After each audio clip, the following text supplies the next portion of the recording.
Teresa's comment over here because we're talking about TeresaGiudice implementing a rebrand specifically because of Louis Ellis, her husband. If you don't know, I just posted a new video. You guys should check it out. A woman came forward and dropped a video about her experience having lunch with Louis Ellis and Jennifer Aiden about the time that Louis and Teresa got married, because they were plotting and planning on Louis' ex Vanessa, the one that he was and has been in and out of court with since he married Teresa.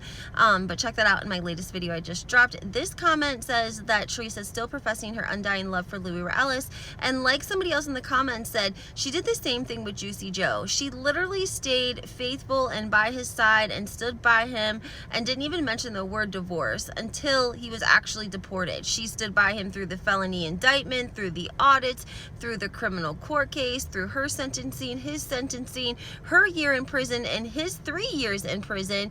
Again, they could have divorced while they were incarcerated. They did not. They waited until he actually was deported, because I don't think that they would have gotten divorced if Juicy Joe wouldn't have been deported.